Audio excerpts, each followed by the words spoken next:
नमस्कार सर। नमस्कार। आजकल खेती में जैसे बहुत सारी समस्या आ रही हैं, तो आपके हिसाब से कौन सी ऐसी प्रॉब्लम है जो अभी बहुत बड़ी है और आने वाले टाइम में और ज़्यादा बढ़ सकती है? आज खेती में समस्याएं कई हैं, लेकिन कुछ समस्याएं ऐसी हैं जो दिखती हैं। जैसे कोई कीड़ा है, दिखेगा। कोई फंगस लग गई है पत्तों पे, दिखेगी। लेकिन एक ऐसी समस्या है जो बहुत सारी प्रेजेंट है, लेकिन दिखाई नहीं देती है। वो हर जमीन में है, हम्म। हर फसल में है। वो समस्या है निमेटोड की। और ये निमेटोड एक ऐसी समस्या है जो हर जमीन में, हर फसल में, हर सब्जी में, हर बाग में पाया जाता है। और ये जल्दी से दिखाई नहीं देती। इसको हमारे जो किसान भाई हैं, हमारे फार्मर्स हैं, वो जल्दी से आइडेंटिफाई नहीं कर पाते। अब आप निमेटोड के बारे में, जो कि आपने बोला है कि वो बहुत बड़ी प्रॉब्लम है और वो आने वाले टाइम में और ज़्यादा बढ़ सकती है, आप इसके बारे में थोड़ी और डिटेल बता सकते हो कि जरूर। क्या है, इसके सॉल्यूशंस क्या है? और जैसे कि आपने बोला कि किसान आइडेंटिफाई नहीं कर पाते हैं, तो ऐसे क्या साइंस हैं कि उन्हें पता चल सकता है कि हाँ, ये प्रॉब्लम है और ये निमेटोड की वजह से हो रही है? जो निमेटोड है, नॉर्मली फसल में क्या होता है, जब निमेटोड प्रेजेंट होते हैं किसी फसल में, वैसे तो निमेटोड जो एक सूत्रकृमि बोलते हैं।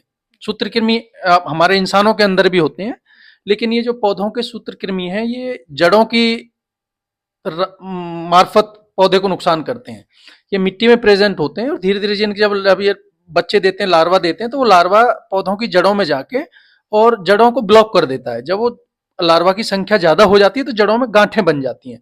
निमेटोड कई तरह के होते हैं, लेकिन जो मोस्ट कॉमनली जो निमेटोड की स्पीसीज है वो है root knot nematode. Root knot मतलब जड़ों में गांठें जैसी बन जाती हैं। तो कुछ फसलें तो ऐसी हैं जिनमें वो गांठें दिखाई देती हैं। कुछ फसलों की जड़ें बहुत बारीक होती, तो वो गांठें साफ तौर से आप देख नहीं सकते हो। लेकिन वो समस्या है, वो ऐसे दिखती है कि जब जैसे आपकी फसल है कोई भी, वो फसल को ऐसा कर देता है धीरे धीरे कि ना तो वो फसल जिंदा रहती है ना मरती है। मतलब जमीन, कई बार फार्मर्स को लगता है भाई इसमें किसी न्यूट्रिएंट की डेफिशिएंसी हो गई है, तो वो यूरिया डालते रहते हैं, कोई और न्यूट्रिएंट स्प्रे करते रहते हैं। लेकिन वो समस्या ऐसा है कि वो जैसे हमने यूरिया डाला या कोई न्यूट्रिएंट स्प्रे किया, तो जैसे इंसानों को ग्लूकोज लगाते हैं तो ग्लूकोज से एकदम बहुत सारी एनर्जी आती है। वैसे ही वो जो ऊपर से हम स्प्रे करते हैं, एक बार पौधे को एनर्जी लगती है, थोड़ा ग्रीनरी में आएगा पौधा, लेकिन दोबारा वो समस्या 2-4 दिन में फिर पहले जैसे ही हो जाएगा पौधा। पौधे की ग्रोथ रुक जाती है उससे? हाँ, स्टंटेड ग्रोथ हो जाती है, पत्तों का साइज छोटा हो जाता है। अगर आपका फ्रूट लगे हैं तो फ्रूट का साइज छोटा हो जाएगा। और धीरे धीरे धीरे धीरे समस्या कह सकते हैं कि कैंसर की तरह है। लेटर स्टेजेस में जाते हैं तो फिर ये पौधा इससे बच नहीं पाता। पौधे की मोर्टेलिटी 100% निश्चित है, वो पौधा मरेगा ही मरेगा। छोटी फसलों में जल्दी मर जाता है। बड़ी फसलें जैसे बाग हैं जिनकी उम्र 25-30 साल है, पेरिनियल जो फसलें हैं, तो उनमें हो सकता है थोड़ा टाइम लगेगा उसको। हर साल इंटेंसिटी बढ़ती जाएगी, तो धीरे धीरे धीरे धीरे पौधा पीला पड़ जाएगा, पत्ते झड़ने लग जाएंगे, सूखने लग जाएगा। तो ये इस तरह से पहचान सकते हैं आप। आपको जरूर वो गांठें जड़ों में मिलेंगी जिस पौधे में, जो सिम्टम मैं बता रहा हूँ, जो लक्षण मैं बता रहा हूँ, वो होंगे तो उनमें निमेटोड मिलेगा ही मिलेगा। अगर बाग के किसी एक पौधे में ये दिक्कत है, तो क्या ये पॉसिबिलिटी है कि बाकियों में भी फैल जाएगी ये प्रॉब्लम? हाँ, ऐसा होता है, मान लो जमीन में है, जब ये निमेटोड जमीन में होते हैं, और कोई भी जब जमीन में कोई कीड़ा आता है वो बढ़ेगा। ठीक है। वो प्रजनन कर रहा है, बच्चे दे रहा है, तो वो बच्चे कहीं ना कहीं मूवमेंट करेंगे। तो धीरे धीरे समस्या पहले 1-2 पौधों में दिखेगी, फिर 4 में दिखेगी, फिर 6 में दिखेगी। तो धीरे धीरे ये जो समस्या है बढ़ती जाती है। ठीक है। अब जैसे आपने बताया कि ये इतनी बड़ी प्रॉब्लम है और इसको आइडेंटिफाई करना भी मुश्किल रहता है।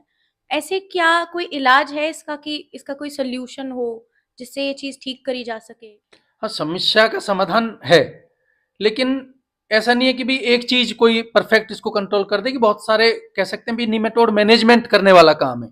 मैनेजमेंट का मतलब आपको उसमें मैकेनिकल मेथड्स भी अपनाने हैं, आपको उसको में केमिकल भी अपनाने हैं, आपको जैविक भी अपनाने हैं। तो सारी चीजें अगर मिलके करेंगे तो निमेटोड को मैनेज किया जा सकता है। अब क्या है कि जैसे गर्मी में जब धूप ज्यादा तेज होती है, जून जुलाई में, मई में, तो उस टाइम पे खेतों की अच्छी जुताई करनी चाहिए। खेत खाली छोड़ देने चाहिए ताकि उनको धूप लगे। इसके लिए कुछ केमिकल्स अवेलेबल होते हैं, कुछ जैविक पदार्थ भी अवेलेबल हैं जिनको ऑर्गेनिक कहते हैं, बायो कहते हैं। जिस तरह सीलोमाइसिस फंगस आता है उसका यूज करते हैं। फिर केमिकल्स में भी अवेलेबिलिटी है। पहले एक पुराना प्रोडक्ट आता था कार्बोफ्यूरॉन, लेकिन आजकल वो उसने काम करना बंद कर दिया है। फिर नई केमिस्ट्री के कई प्रोडक्ट आए हैं, लेकिन हर प्रोडक्ट की अपनी लिमिटेशंस हैं। जैसे बायो जो प्रोडक्ट आते हैं उनमें ये कि अगर टेम्परेचर ज्यादा होगा तो भी काम नहीं करते, क्योंकि उनमें लिविंग ऑर्गेनिज्म है, फंगस है, किसी में बैक्टीरिया है। और जो अगर कम टेम्परेचर तो भी काम नहीं करते वो, तो इसलिए उनके लिए बहुत ऑप्टिमम टेम्परेचर, ऑप्टिमम कंडीशंस में वो काम करते हैं। लेकिन मिलजुल के करें, अच्छी जुताई करें, खेतों को खाली छोड़ें, हवा लगने दें, धूप लगने दें, दवाई भी डालें, तो इस समस्या को कहीं ना कहीं तक हम कंट्रोल कर सकते हैं। हमारा एक प्रोडक्ट हमने जो ट्रायल किए हैं, बहुत सारे लगाए हैं, बहुत सालों से जमींदार यूज कर रहे हैं, एक बॉटनिकल प्रोडक्ट है, वो एसेंशियल ऑयल बेस्ड प्रोडक्ट है और वो फर्मेंटेशन से बनाया जाता है। वो प्रोडक्ट ऐसा है कि उसके ऊपर कोई गर्मी सर्दी का असर नहीं होता और 100% ऑर्गेनिक प्रोडक्ट है। उस प्रोडक्ट का नाम है एल्गोन योद्धा। वो एक ऐसा प्रोडक्ट है जो निमेटोड को तो 100% कंट्रोल करता ही करता है। इसके अलावा जो मिट्टी में कोई भी ऐसे फंगस हैं, फफूंद हैं जो हमारी जड़ों को नुकसान करती हैं, जैसे एग्जाम्पल के तौर पे बागों में एक समस्या है फाइटोप्थोरा डाइबैक।